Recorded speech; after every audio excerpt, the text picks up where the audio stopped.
World Economic Forum atau WEF dalam laporan risiko global 2023 menyatakan polarisasi sosial dan politik dinilai dapat menghambat penyelesaian masalah kolektif untuk mengatasi risiko global. Dalam laporan itu, WEF memberikan contoh bahwa sayap politik kanan jauh lebih dipilih di Italia dan terbesar kedua di Swedia, sementara sayap kiri kembali bangkit di Amerika Latin. Hal tersebut dinilai dapat menyebabkan perselisihan yang lebih besar, terutama saat menavigasi prospek ekonomi di tengah ketidakpastian pada tahun-tahun mendatang. Adapun, pemilihan nasional akan berlangsung di beberapa negara G20 dalam 2 tahun ke depan, termasuk Amerika Serikat, Afrika Selatan, Turki, Argentina, Meksiko, termasuk Indonesia. Pemilihan pemimpin yang kurang sentris dan penerapan kebijakan yang lebih ekstrim di negara adidaya ekonomi dapat memecah aliansi, membatasi kolaborasi global, dan mengarah pada dinamika yang lebih tidak stabil, tulis laporan WEF dikutip Minggu 15 Januari 2023. Polarisasi tercipta lantaran adanya misinformasi dan disinformasi jelang tahun politik di sejumlah negara.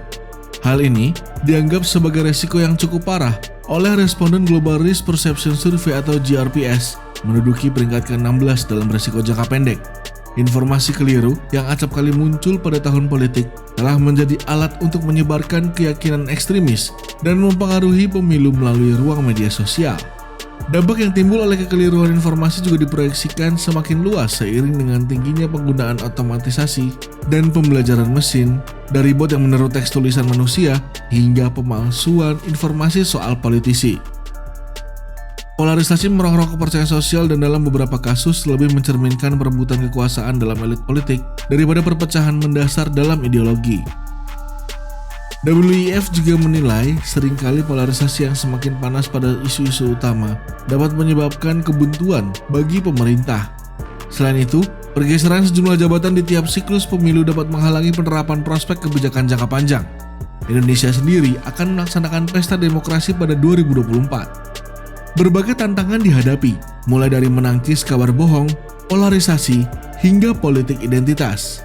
Sebelumnya, Presiden Joko Widodo mengingatkan peserta pemilu 2024 supaya tidak menggunakan politik identitas dan politisasi agama untuk mencegah polarisasi di masyarakat. Hal itu disampaikan Jokowi pada pidato dalam sidang tahunan MPR-DPR Selasa 16 Agustus 2022. Kepala negara mengingatkan hal tersebut sejalan dengan sudah dimulainya beberapa tahapan pemilu saat ini.